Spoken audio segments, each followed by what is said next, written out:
Queridos irmãos, a paz do Senhor Jesus, estamos mais uma vez na presença do Senhor, isso é importante.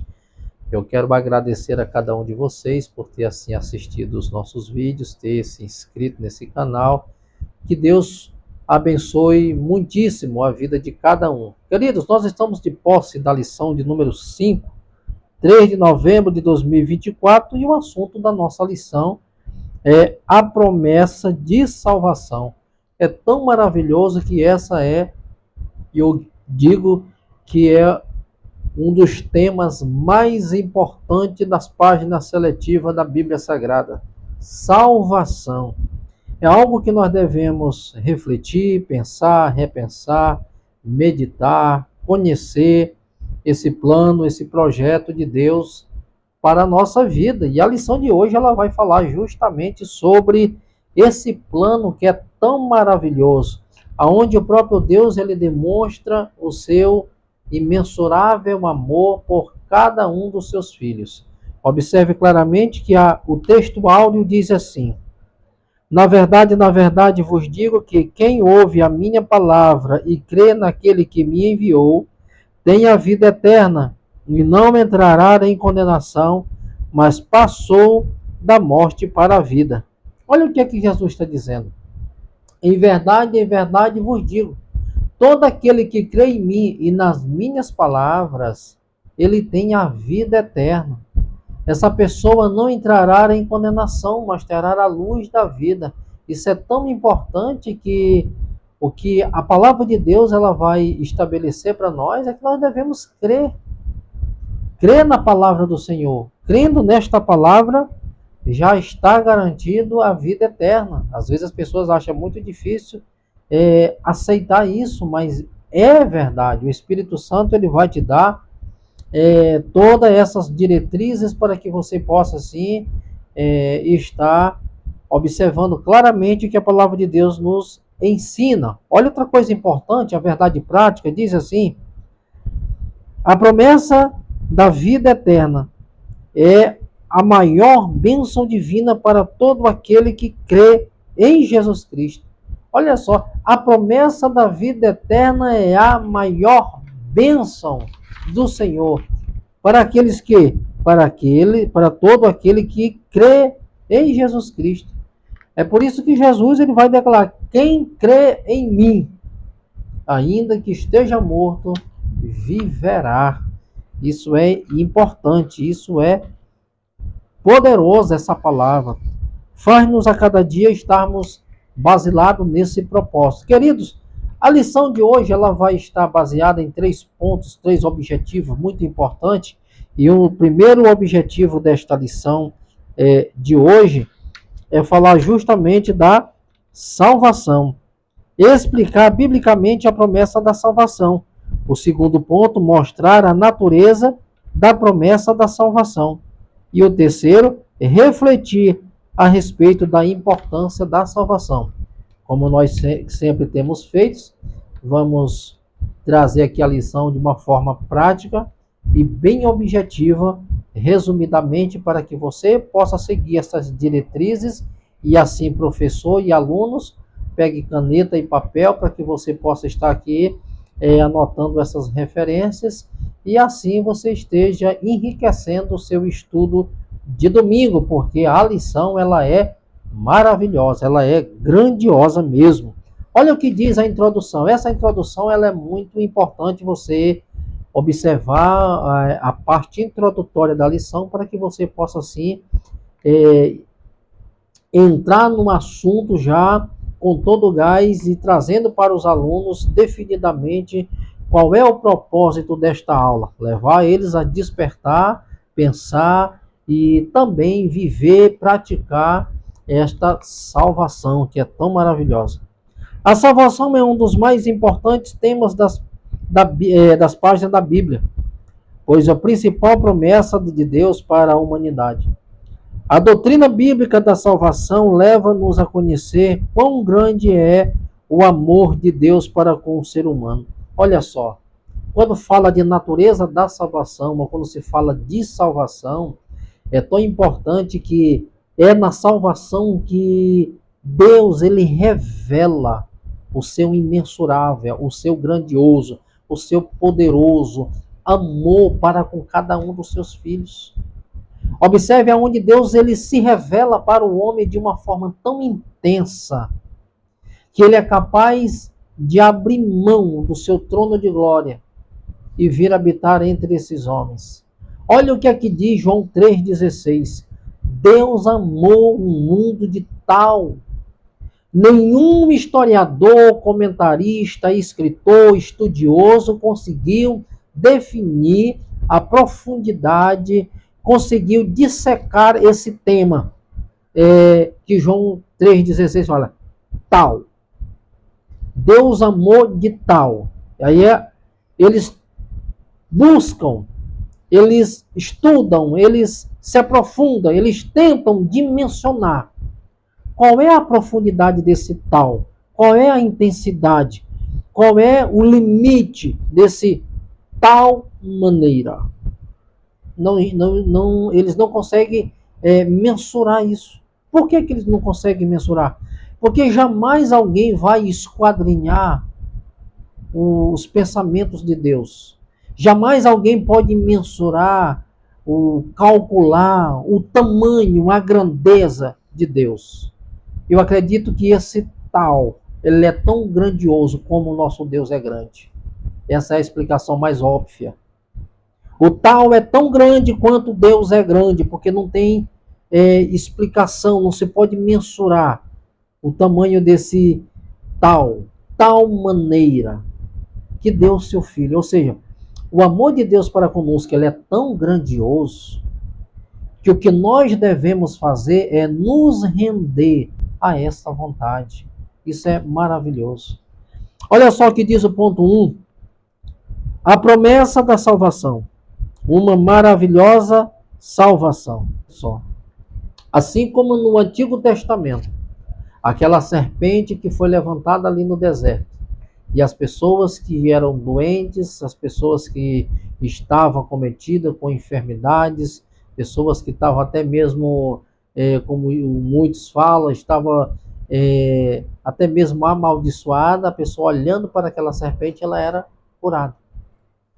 E ele faz uma correlação com a obra do Calvário. Jesus se fez maldito por nós.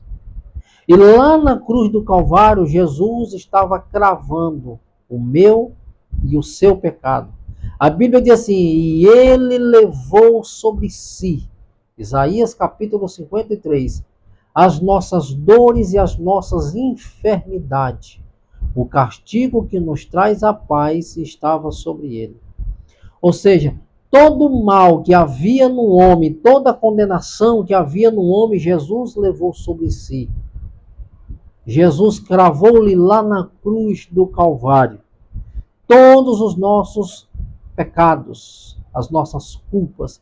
É por isso que Deus, olhando para o Filho naquela condição, o próprio Jesus declara, Deus meu, por que tu me desamparaste? É como se o próprio Pai, olhando para o Filho com todo o pecado da raça humana, ele não conseguisse suportar, ver quão grande males do homem Jesus estava assumindo. Então o Pai não conseguiu olhar para o Filho naquela condição, porque ele assumiu a nossa culpa. Ele assumiu o nosso de quem crê e não será condenado. A outra realidade é a de quem não crê já está condenado. Isso aqui é simples de entender.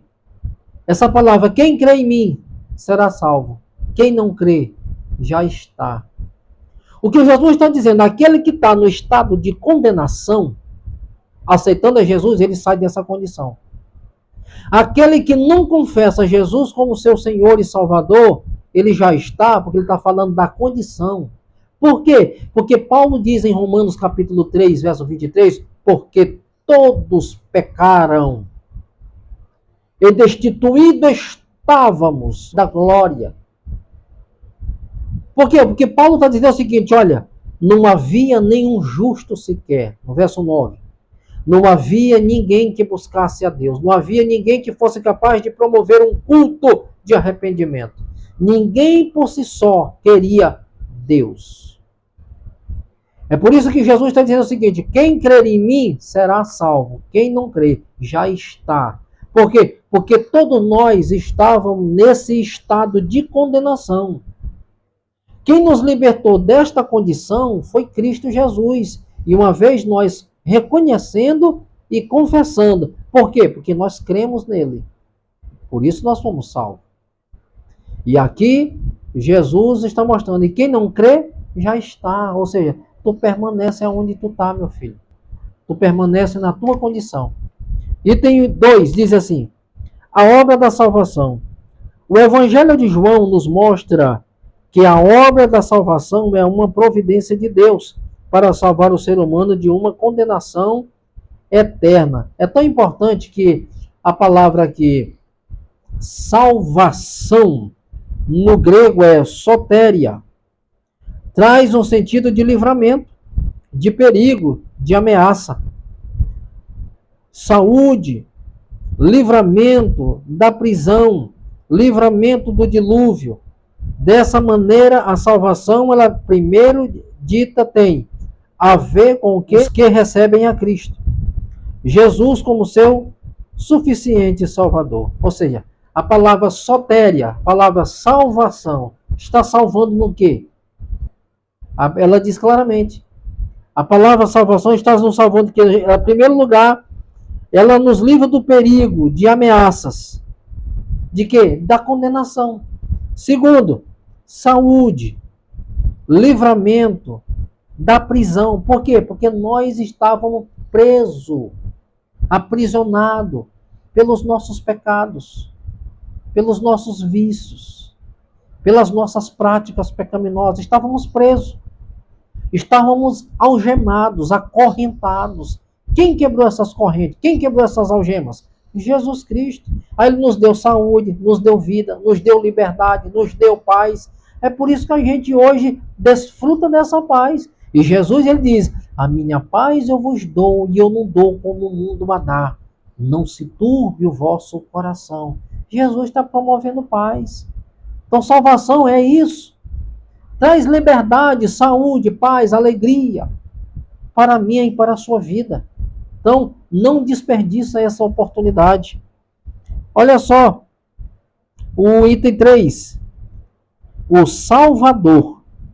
A obra da salvação tem uma base, entrega do Filho de Deus, como aquele que pagou o preço do pecado. Jesus é o nosso Salvador.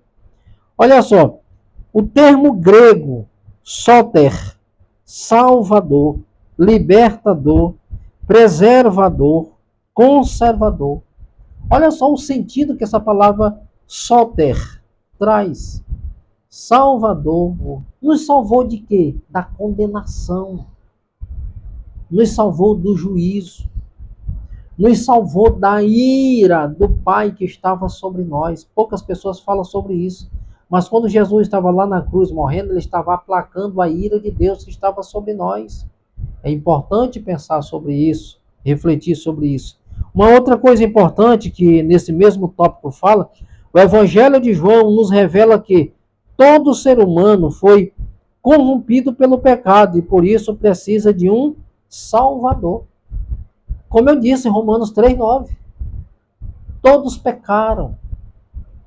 Não havia ninguém que buscasse a Deus, não havia ninguém que fosse visto como justo. O verso 23, porque todos pecaram. Então, todo homem, sem exceção, precisa de salvação. Não é as tuas obras que te salvam, meu filho. Não é os teus méritos que te salvam. Não é porque tu é bonzinho que o papai vai te salvar, não. Se fosse pelo nosso ato de bondade, Jesus não precisava ter morrido lá na cruz.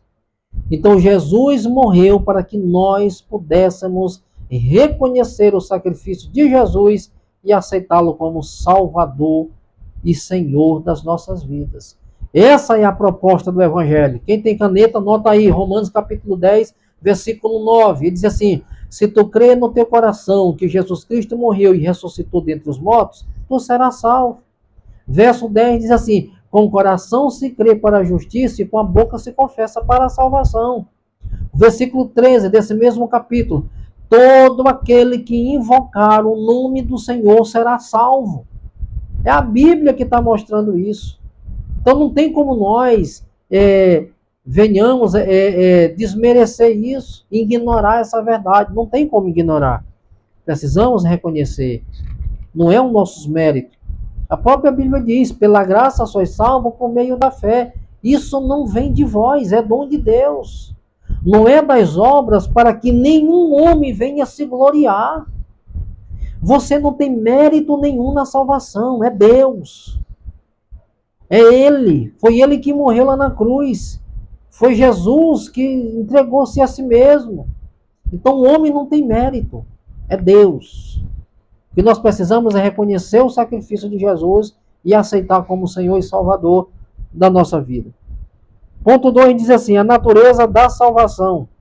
A natureza da promessa de salvação. Olha só, uma das coisas importantes que nessa doutrina da salvação, que é soteriologia, traz alguns aspectos que nós devemos observar. E um dos aspectos aqui é a justificação. Jesus Cristo morrendo lá na cruz, ele estava nos justificando, nos colocando na condição de justo. Porque ele é justo. Então ele colocou-nos nessa condição de justificados. Por quê? Porque ele é justo. E se nós estamos nele, ele nos justifica. Ele nos purifica de todo o pecado. Olha só, um dos aspectos da obra salvífica que está presente em termos bíblicos é a justificação. Quem é alcançado pelo Evangelho de Cristo e crê no Filho de Deus com todo o seu coração e declarado justo, isto é, livre da culpa e do merecimento da punição divina, ele não é mais condenado. Está declaradamente absolvido, ou seja, foi justificado, ele foi absolvido. Aquela condenação que estava sobre ele agora não está mais.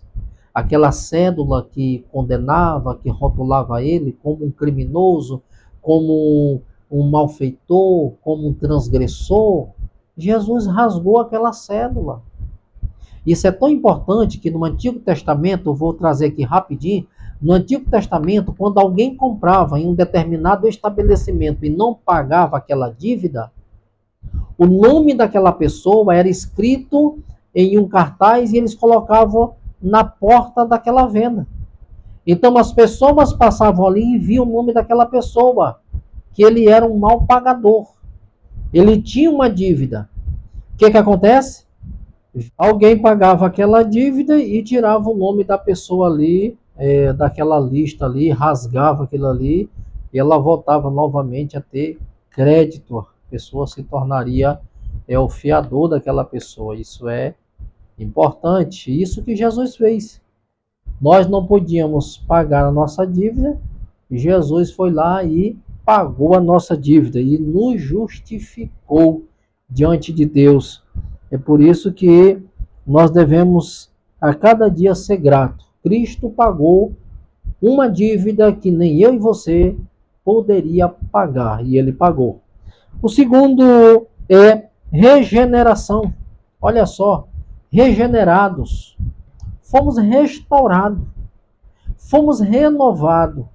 Aquilo que estava velho, Jesus transformou, regenerou, fez novo, recuperou aquilo que estava perdido. Isso é importante.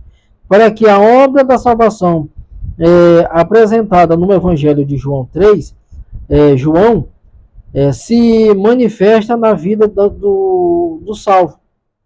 É necessário que ocorra a regeneração, denominada de novo nascimento. Regenerar nada mais nada menos do que restaurar.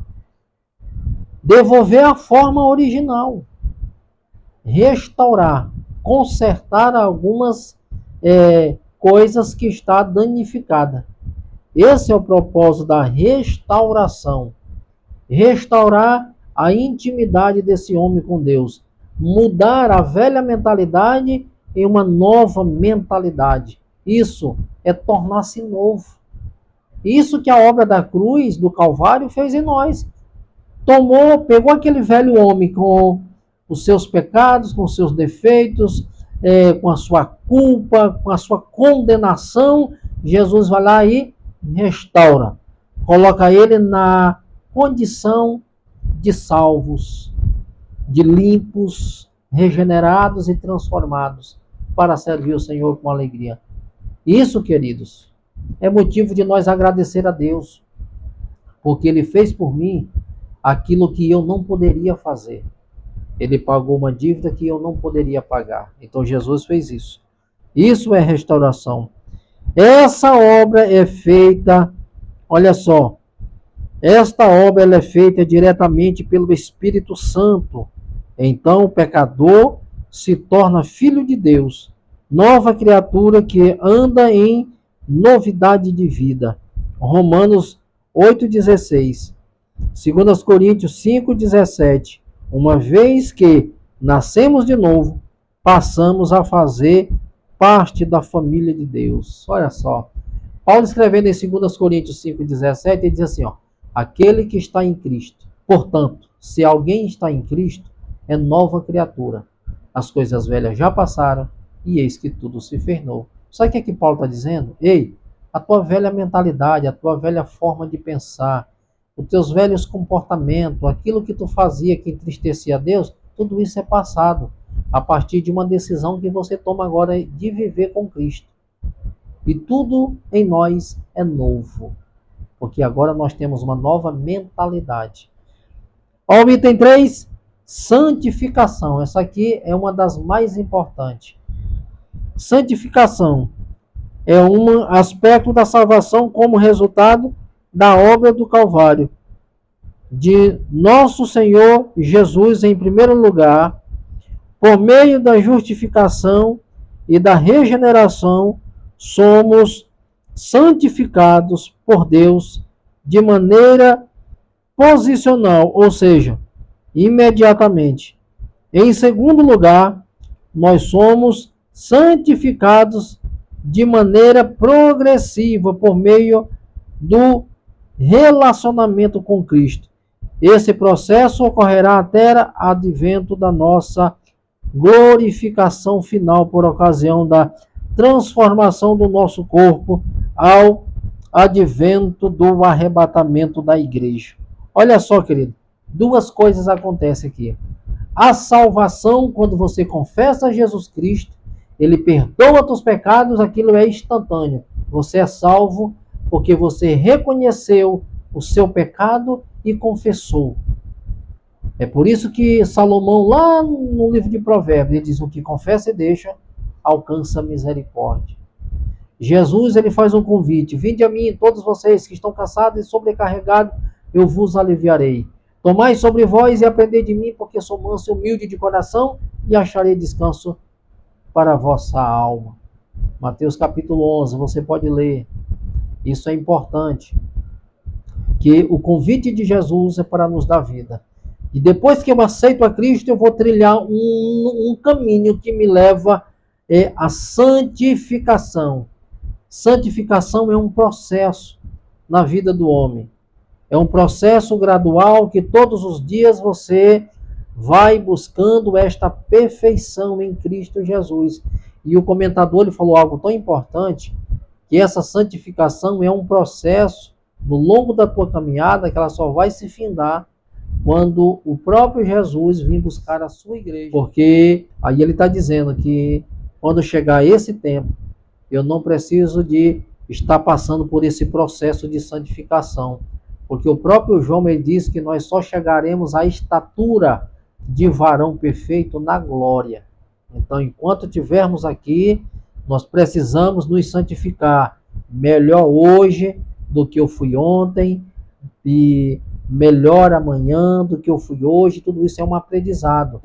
Agora nós vamos para o último ponto, que fala justamente sobre refletir a respeito da importância da salvação. Olha só, precisamos refletir a respeito da importância da salvação.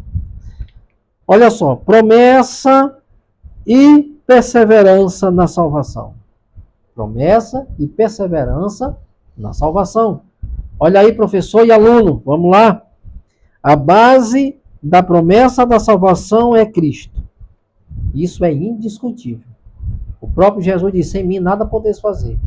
Jesus disse, eu sou o caminho, a verdade e a vida.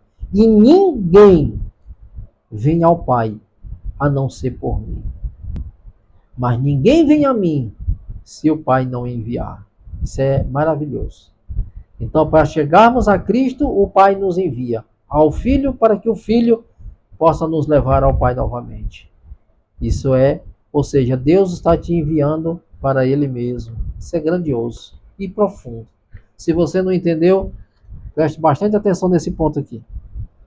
João 3 mostra com clareza que o nosso Senhor é um centro da promessa. Que o nosso Senhor é o centro da promessa de nossa salvação. Deus escolheu um povo dentre pessoas pecadoras que se arrependeram e creram em Jesus Cristo como Senhor e Salvador. E isso só é possível por causa da obra consumada no Calvário. Jesus disse assim, tetelestai, está consumado. O que Jesus está dizendo assim, a obra que o Senhor mandou eu fazer, eu fiz, eu concluí, eu terminei. Isso, querido, é justamente refletir sobre a nossa salvação. A nossa salvação, ela foi conquistada com preço de sangue. Jesus morreu, derramou sua última gota de sangue lá na cruz do Calvário para que eu e você tivesse vida e vida em abundância. Por isso, não desperdice a salvação. Agora deixa eu falar uma coisa importante. Pensando sobre a salvação, você sabia que muitas pessoas, elas naqueles dias, Deus vai dizer assim, eu não vos conheço, apartai-vos de mim, não propriamente por causa dos seus pecados, mas por causa da graça que elas rejeitaram. Porque Jesus está dizendo assim, ó, vinde a mim todos vós que estão cansados e sobrecarregados, eu vos aliviarei. Alguém está batendo na sua porta dizendo, ei, você quer receber Jesus? Não, eu já sou de Cristo, eu não preciso. Eu já ouvi pessoas dizendo na minha cara, eu não quero o teu Jesus. Eu não preciso do teu Jesus. É lamentável, mas é um direito dessa pessoa. Mas naquele dia ela também pode ouvir o próprio Jesus dizer, eu não te conheço. É triste, mas é a grande realidade. Então a gente tem que atentar muito bem para isso e a gente tem que refletir muito bem sobre a salvação. Ele fala claramente aqui, apostasia individual. O que é apostasia? O comentarista fala claramente, pessoas que apostataram da fé, se tornaram apóstata. Alguém que está negando a existência de um Deus que outrora essa pessoa acreditava. Não reconhecer que Deus existe é ateu. O apóstata é aquele que acredita e depois não segue. Apostatou, rejeitou, não quer mais. Sabe? Abandonou. Isso é uma apóstata. Na Escritura também encontramos uma grande advertência concernente à promessa da salvação. A Bíblia nos mostra como a salvação não é incondicional, pois as pessoas podem resisti-la, e também mostra que os que a receberam experimentaram o amor e o perdão de Deus, podem romper-se esse relacionamento, rejeitando por completo os ensinos fundamentais revelados na palavra de Deus. Pessoa apostatou. O que eu mais vejo hoje na internet é pessoas dizer assim, eu já fiz parte desse sistema religioso. Isso é lamentável. Porque eu não faço parte de nenhum sistema religioso. Eu faço parte do reino de Cristo. Eu estou debaixo da autoridade do governo de Cristo. Eu não faço parte de um sistema religioso. Até porque eu não sou religioso. Eu sou um cristão na pessoa bendita de Jesus Cristo e não faço parte de um sistema religioso. Eu estou debaixo da graça de Deus.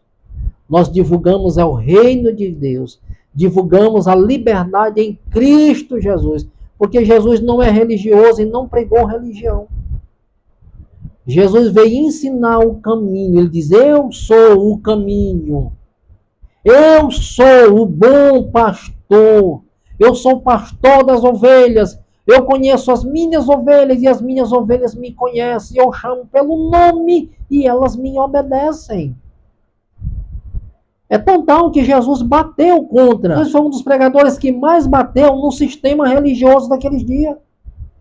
Porque Jesus não fez parte desse sistema religioso. Pelo contrário, foi o sistema religioso que rejeitou Jesus. Porque Jesus ele não cabia nas formas dos seus doutores da lei. É por isso que Jesus chamou eles de hipócritas e de sepulcros calhados. Foi por isso que João Batista, em vez de ir para o templo, porque ele era filho de sacerdote, mas o sistema religioso expulsou João do templo e ele foi pregar no deserto. Queridos, você não precisa fazer parte de um sistema religioso. Você precisa submeter ao senhorio de Cristo. E fazer parte desse povo que é tirado. Desse povo que é chamado do rebanho, do bom pastor. Para servir a Jesus Cristo. E para isso, e por que nós nos reunimos em um determinado lugar, em uma igreja? A Bíblia diz que é para nós exercermos comunhão. Quão bom e quão suável é que os irmãos vivam em união. Como é que eu vou viver unido com pessoas se eu não exerço comunhão? Se eu não posso estar junto? E a palavra de Deus diz, congregai-vos. O meu povo, congregai-vos. O que ele está dizendo é que nós temos que nos juntar para junto nós prestarmos um culto a Deus. É o Espírito Santo que promove a unidade da igreja. Precisamos estar juntos e unidos pelo mesmo propósito para cultuar, louvar e engrandecer o nome do Senhor.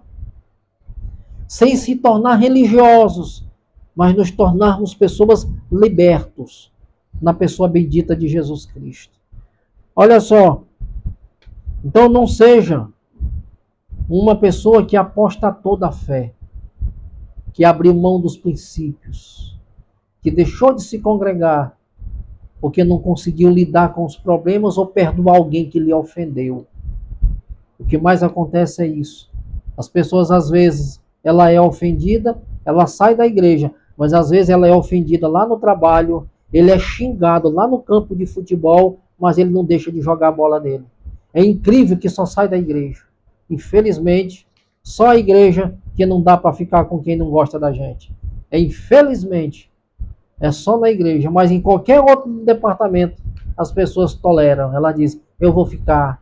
Fica no campo de futebol, fica na roda de amigo, sabe? Fica naqueles ambientes que não é, que se ele for embora não vai fazer muita falta, mas infelizmente é só na igreja que não dá para ele ficar. A promessa e a segurança da salvação.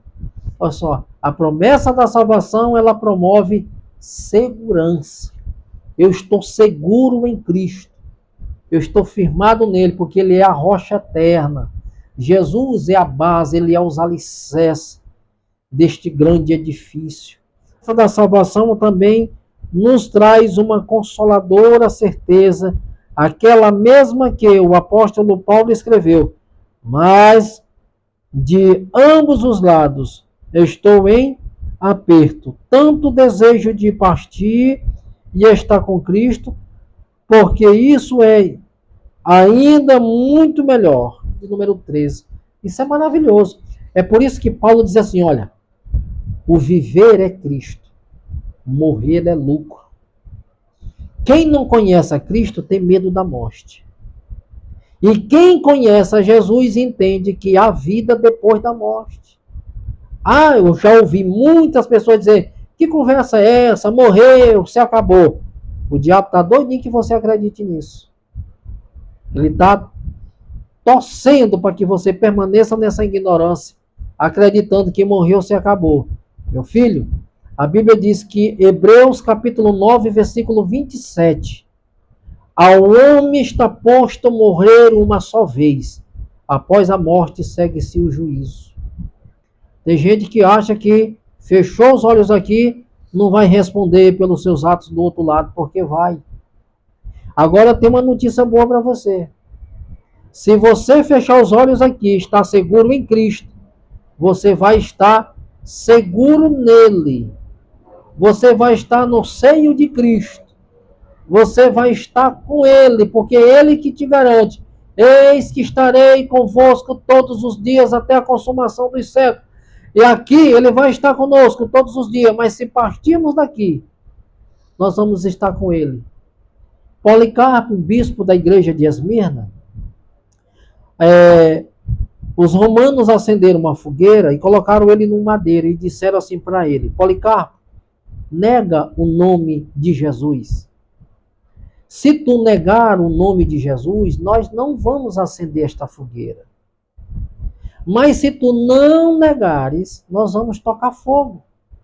E, consequentemente, ele ia morrer queimado.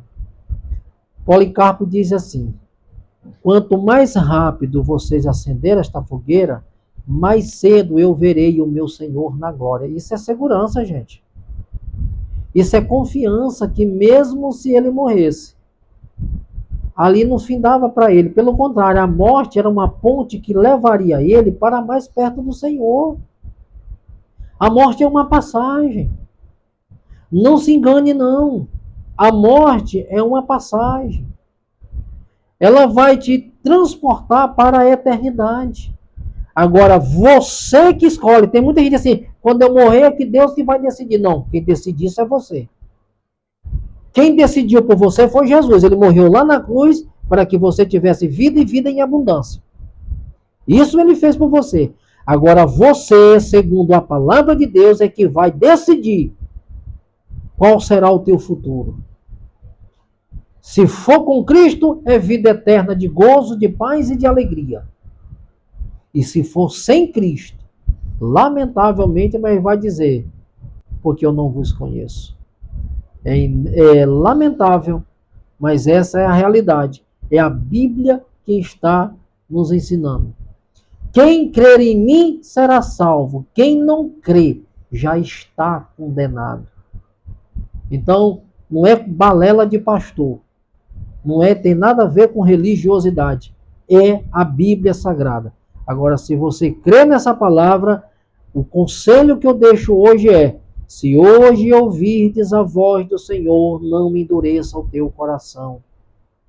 Porque Jesus, ele quer te dar um abraço de perdão e escrever o teu nome no livro da vida. Queridos, que Deus te abençoe. Foi um resumo da nossa lição. Que ele possa te dar graça. E você se inscreva nesse canal. Deixa aí o seu comentário. Compartilhe com seus amigos. Leve essas boas novas para os seus amigos. Compartilhe. Você compartilha sobre tantas coisas. Compartilhe um vídeo sobre salvação. É algo especial. Jesus deu a sua vida para que nós pudéssemos ser perdoados, abraçados por ele, ser chamados de filhos. Como Pai amoroso e perdoador, ele quer dar um abraço de perdão em você hoje. Então, que Deus te abençoe.